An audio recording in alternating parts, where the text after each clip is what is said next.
علی رضی اللہ عنہ کی والدہ کا نام فاطمہ رضی اللہ عنہا تھا، وہ بھی ہاشمی تھیں، یہ آپ پر ایمان لے آئی تھیں، یہ بھی آپ سے حد درجے محبت کرتی تھیں۔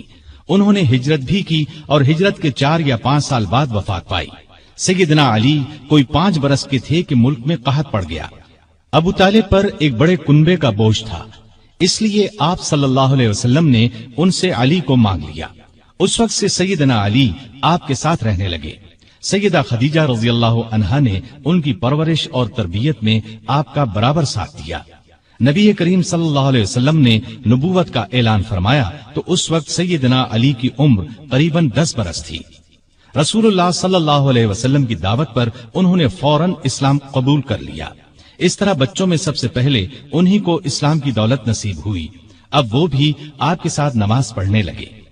ایک دن ان کے والد ابو طالب نے انہیں آپ کے ساتھ نماز پڑھتے دیکھا تو پوچھا، بیٹا یہ دین کیا ہے جس پر تم چل رہے ہو؟ انہوں نے فوراً جواب دیا، ابا جان میں اللہ اور اس کے رسول پر ایمان لے آیا ہوں، ان کی تصدیق کر چکا ہوں اور یہ میں نے ان کے ساتھ نماز پڑھی ہے۔ اس پر ابو طالب نے کہا، محمد تمہیں بھلائی کے سوا کسی چیز کی طرف نہیں بلائیں گے، تم ان کے ساتھ لگے رہو۔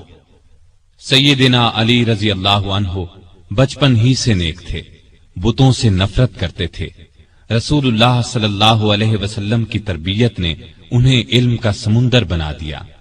لڑکپن ہی میں لکھنا پڑھنا سیکھ لیا۔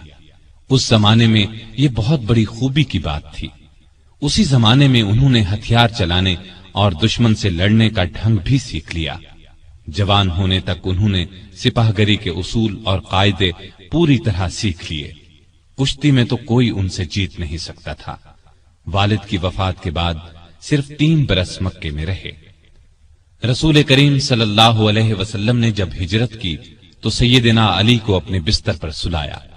لوگوں کی جو امانتیں آپ کے پاس تھیں وہ سب آپ نے علی کے حوالے کی اور فرمایا، یہ امانتیں ان کے مالکوں کو سونپ کر مدینے آ جانا۔ کافروں نے اس وقت آپ کے گھر کو گھیر رکھا تھا۔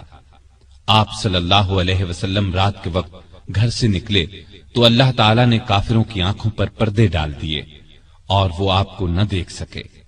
صبح انہیں معلوم ہوا کہ رسول اللہ صلی اللہ علیہ وسلم مکان چھوڑ کر جا چکے ہیں تو وہ بہت جھنجھلائے۔ انہوں نے علی کو پکڑ لیا، آنکھیں نکال کر بولے، بتاؤ تمہارے صاحب کہاں ہیں؟ اس پر سیدنا علی نے جواب دیا، مجھے کچھ معلوم نہیں کہ وہ کہاں ہیں۔ یہ جواب سن کر انہیں سخت غصہ آیا۔